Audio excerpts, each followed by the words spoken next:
هاي، ازيكم يا صحابي؟ عاملين ايه؟ يا رب تكونوا بخير. صباح الخير عليكم. اتمنى قبل ما ابدا الفيديو تعملوا لي لايك واشتراك، لان كل الناس اللي بتتفرج عليا مش مشتركه في القناه. دلوقتي احنا هنعمل فلوج جديد. هنذاكر فيه حاجات كتير. هبدا دلوقتي معاكم بان احنا نعمل تو دو ليست. تمام. عندنا اول حاجه هبدا بيها يومي. هبدا بمحاضره الكيمياء بتاعت خالد صقر. محاضرة الكيمياء ديت حوالي ساعتين ونص. تمام. وبعد كده هذاكرها حوالي في ساعة.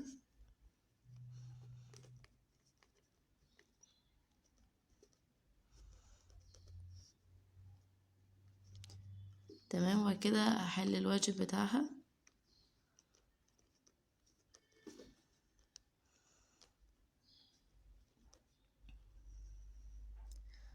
تمام. ده هياخد مني ساعتين ونص، وده هياخد مني ساعة، وده قولي ساعة كمان، يعني حوالي 4 ساعات ونص. تمام. احنا دلوقتي انا صاحية بدري، منفذة التحدي. دلوقتي الساعة 8 الا ربع. تمام.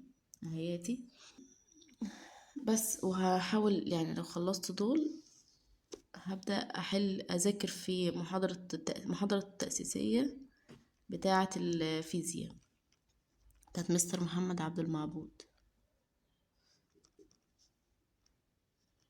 تمام. بس كده. أشوفكم، خليكم معايا اليوم كله ونشوف هنعمل ايه مع بعض. تمام.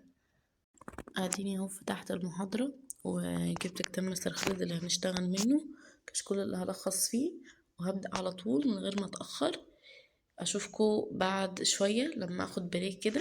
تمام. واقول لكم الريفيو بتاعي عن المحاضرة، سهلة صعبة كده. وده اهو الفطار، كوباية شاي متينة والفول شكله تحفة بجد على فكرة. تسلم ايدي. دلوقتي هرجع اكمل محاضرة مستر خالد. انا خلصت فطار. دلوقتي الساعة 10:30. انا ما قدرتش اكملها من غير ما افطر بصراحة، ففطرت وهرجع اكملها بإذن.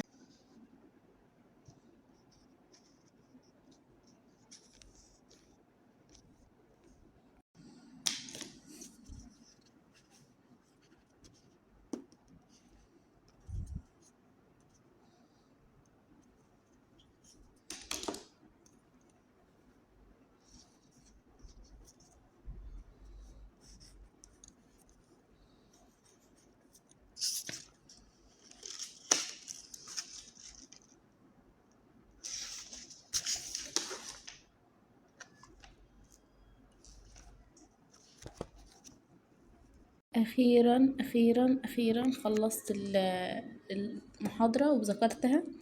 بس طبعا بما اني انا تعبت جوي في المحاضرة فذكرتها اي كلام. ودي نتيجتي في الواجب. بجد زعلانة خالص. ليه 85؟ ليه؟ هل نتيجتي هتتحسن يا شباب بعد كده ولا هتفضل كده على طول؟ بجد بجد اتضايقت، لان انا من الصبح تقريبا ما بذاكرش حاجه غير الكيمياء. لا هو فعلا مش تقريبا. بصوا دلوقتي الساعه كام؟ اكيد مش متواصل، بس من الصبح الساعه 7:30. فيا رب ارحمني ليه كل ده؟ كان نفسي انا اجيب 90 على الاقل بس خلاص الحمد لله. وطمنوني، هل كلنا كده ولا انا بس؟ وهل في تحسن هيكون بعد كده ولا هفضل على التمانينات ديت على طول؟ ودلوقتي هبدأ أحل شوية في الكويز. هو مجرد بس 10 أسئلة، فخلصهم بسرعة وكفاية على كده. أنا هقفل معاكم الفيديو بعد الكويز إن شاء الله أجيب فيه درجة حلوة يا رب. خلصت الواجب ودي النتيجة 2 غلط. نشكر ربنا. خلاص كفاية كده، أنا تعبت بصراحة. أشوفكم في فيديو جديد. قولولي عملتوا ايه النهاردة.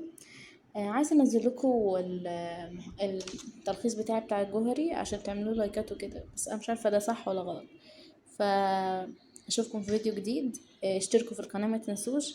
واسفة لو طولت عليكم. يلا جود باي.